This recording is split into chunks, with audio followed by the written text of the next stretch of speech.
लोकसभा चुनाव के अंदर बसपा इकल्ला लड़ेगी या किसी महागठबंधन के साथ है? बहुजन समाज पार्टी का अपना एक एजेंडा है और बहुजन समाज पार्टी स्वयं अपने आप में एक राष्ट्रीय पार्टी है। इसलिए हमें किसी के साथ की दूसरे जो राष्ट्रीय स्तर के जो लोग हैं, जिन्होंने पूर्व में देश के अंदर शासन किया, जिन्होंने जनता को बरगलाने का काम किया, वर्तमान समय के अंदर जिनके शासनकाल के दौरान शिक्षा, स्वास्थ्य और रोजगार का बहुत बुरा हाल है, देश की बहन बेटियों के ऊपर बड़े अत्याचार हो रहे हैं, ऐसे समय में ऐसी पार्टियों के हमें साथ जाने की ज़रूरत नहीं है। बहुजन समाज पार्टी का एक अपना एजेंडा है और बहुजन समाज पार्टी के साथ आदरणीय बहन कुमारी मायावती जी के दिशा निर्देशों के अनुसार जो आना चाहिए उनका स्वागत है। और सबसे पहले गठबंधन की जो बात है, इसके ऊपर पहला और अंतिम फैसला लेने का अधिकार परम आदरणीय बहन कुमारी मायावती जी को है। आदरणीय बहन जी का हमें जो भी आदेश प्राप्त होगा उस आदेश को प्राप्त करके उसके ऊपर काम करने का काम करेंगे। आपको प्रदेशाध्यक्ष बनाया गया, हरियाणा की जिम्मेवारी दी गई है, तो क्या आप चाहेंगे कि यहाँ पार्टी की सफलता के लिए किसी पार्टी के साथ जुड़कर चुनाव लड़ा जाए? क्योंकि जिम्मेवारी तो आपको दी गई, आप ही उन तक ये बात पहुँचाने का कष्ट करेंगे। देखिए, मैं आपकी बात का जवाब मैंने पहले भी दिया, मैं पुनः बता रहा हूँ दोबारा से कि बहुजन समाज पार्टी एक राष्ट्रीय पार्टी है। इस देश के अंदर कांग्रेस और बीजेपी के बाद केवल मात्र राष्ट्रीय स्तर पे 15 से ज़्यादा स्टेटों के अंदर बहुजन समाज पार्टी का एक फिक्स कैडर बेस वोट है। तो ऐसे में आदरणीय बहन जी के जो हमें दिशा निर्देश हैं कि राष्ट्रीय स्तर पे इस देश के अंदर देश की जनता को बेवकूफ़ बनाने के लिए, लोगों को बरगलाने के लिए, नौजवान जो बच्चे जो अधिक रोजगार प्राप्त करने के लिए दर दर की जो ठोकरें खा रहे हैं, उन लोगों को बहकाने का प्रयास कांग्रेस और बीजेपी के घटक दलों के द्वारा किया जा रहा है। ऐसे में आदरणीय बहन कुमारी मायावती जी के जो दिशा निर्देश हैं, अगर आदरणीय बहन जी के पास में जा कर के कोई बहुजन समाज पार्टी के एजेंडे को मान करके उसके ऊपर काम करने के लिए कोई सहमत होता है तो स्वागत है। हम लोग निश्चित रूप से आदरणीय बहन जी के आदेशों के अनुसार इस देश के अंदर, प्रदेश के अंदर अपने संगठन को मजबूत करके हम अपनी बात को आगे बढ़ाने का काम करेंगे। अपने संबोधन में आपने कांग्रेस और बीजेपी का ही जिक्र किया है, अन्य पार्टियों से किसी प्रकार का कोई परहेज? देखिए, बहुजन समाज पार्टी एक राष्ट्रीय पार्टी है, बाकी जो पार्टियां हैं उनका बहुत कम क्षेत्र में वजूद है। आप लोग भी देखते हैं, मीडिया के साथियों को तमाम बातों का पता है। और बहुजन समाज पार्टी की लड़ाई कांग्रेस और बीजेपी के साथ है, बहुजन समाज पार्टी की लड़ाई किसी व्यक्ति के साथ नहीं है। आम आदमी पार्टी जो है वो भी एक राष्ट्रीय पार्टी बन चुकी है, तो वो भी अपना पंजाब में भी अपने सरकार बनाई है, उन्होंने दिल्ली में भी बना ली और हरियाणा अगला उनका टारगेट है। देखिए, आम आदमी पार्टी का जो चरित्र है वो दूसरी पार्टियों से अछूता नहीं है। कांग्रेस ने इस देश के अंदर लंबे समय तक जिन सिद्धांतों के ऊपर काम किया, उसी तौर तरीके के ऊपर आम आदमी पार्टी काम कर रही है। और अभी हरियाणा के अंदर देखेंगे क्या होगा। ये हरियाणा की धरती है, इस हरियाणा की धरती से बड़े बड़े परिवर्तन होने के काम हुए हैं। तो हो सकता है इस कड़ी में एक बड़ा परिवर्तन बहन कुमारी मायावती जी को प्रधानमंत्री बनाने के लिए एक संदेश सबसे पहले इस हरियाणा की धरती से निकल करके आई। आपने कैडर वोट की बात की है। एक समय होता था जब बसपा का कैडर वोट जो था वो 17% से भी ज़्यादा था, लेकिन अभी की अगर बात करें तो 2 से 3%। देखिए, पहले तो आपके आंकड़े सही नहीं है, मैं बताना चाहता हूँ। आज भी अगर देश के अंदर, प्रदेश के अंदर बात करें तो बहुत सारी विधानसभा सीटें ऐसी हैं जहाँ पे बहुजन समाज पार्टी दूसरे और तीसरे नंबर पे रही है। दूसरे नंबर की बहुत सारी सीटें हैं जो बहुत कम मार्जिन से हम लोग जीतने से रहे हैं, हमारा हाथी विधानसभा में जाने से बचा रहा है। इसलिए जो वोटों के अंदर जो गिरावट की जो प्रतिशत की जो बात है, इस देश के अंदर समय समय पे बड़े परिवर्तन हुए हैं। इस देश के अंदर श्रीमती इंदिरा गांधी का डंका बजा इस देश के अंदर, और एक ऐसा समय आया वोट प्रतिशत के आधार की बात करें उनको मुंह की खानी पड़ी। बिल्कुल कांग्रेस ज़मीन पे आ गई। लंबे समय तक जिस कांग्रेस ने शासन किया, जिस कांग्रेस का हाल देख रहे हैं, ऐसे समय में ये कांग्रेस और बीजेपी के जो लोग हैं, तमाम जो मनोवादी राजनीतिक दल हैं, वो मिलजुल करके बहुजन समाज पार्टी को रोकने का प्रयास कर रहे हैं। लेकिन फिर भी बहुजन समाज पार्टी का जो निष्ठावान कार्यकर्ता है, जो अपनी नेता आदरणीय बहन कुमारी मायावती जी के दिशा निर्देशों के ऊपर 24 घंटे उनके आदेशों के ऊपर काम करने के लिए तैयार रहता है, हम अपने कैडर को साथ में नौजवान बच्चों को जोड़ने में लगे हुए हैं।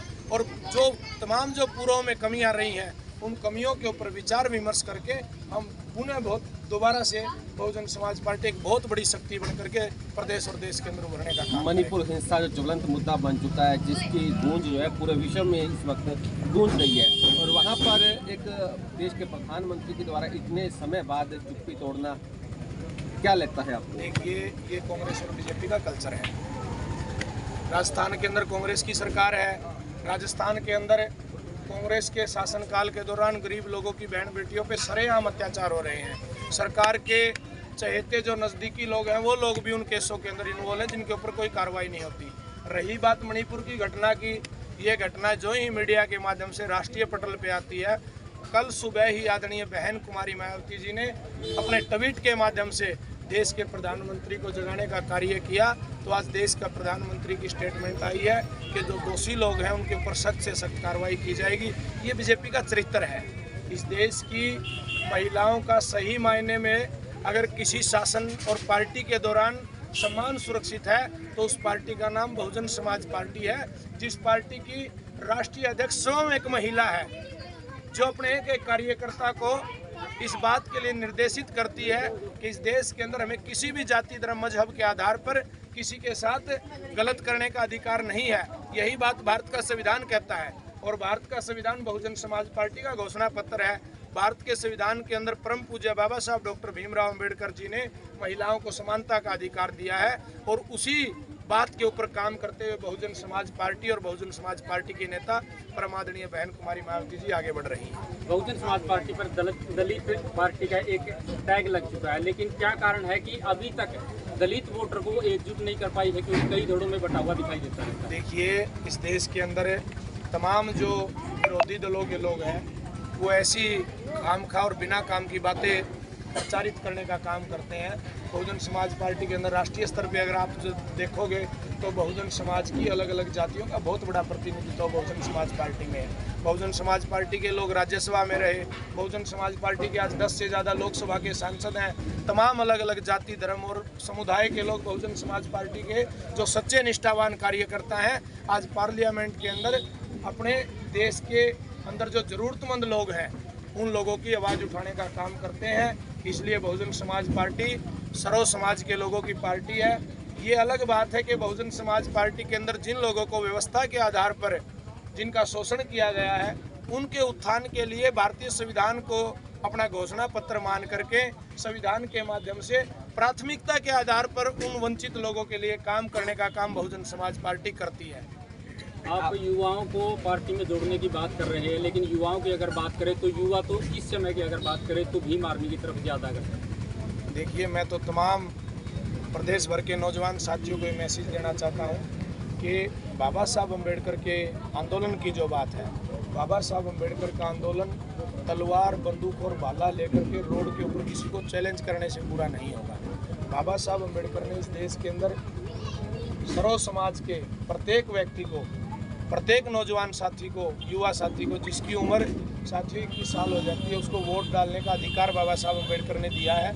इसलिए तमाम जो नौजवान साथी हैं बाबा साहब अम्बेडकर के मिशन को समझ करके इस देश के अंदर जो जाति धर्म मजहब के नाम पर जो तमाम पार्टियों के द्वारा जो उन्माद फैलाने की कोशिश की जा रही है उन तमाम सांप्रदायिक ताकतों से बचते हुए बहुजन समाज पार्टी के साथ में जुड़ करके बहुजन समाज पार्टी का झंडा अपने हाथ में उठा करके आदरणीय बहन कुमारी मायावती जी को एक बार देश का प्रधानमंत्री बनाने का काम करो। और बहुजन समाज पार्टी की नेता आदरणीय बहन जी जब देश की प्रधानमंत्री बनेगी फिर किसी को रोड के ऊपर आने की ज़रूरत नहीं है, फिर किसी को अपनी पढ़ाई छोड़ करके अपना रोजगार छोड़ करके सरकार के खिलाफ नारे लगाने की जरूरत नहीं पड़ेगी। सबको उनकी योग्यता के आधार पर काम दिया जाएगा।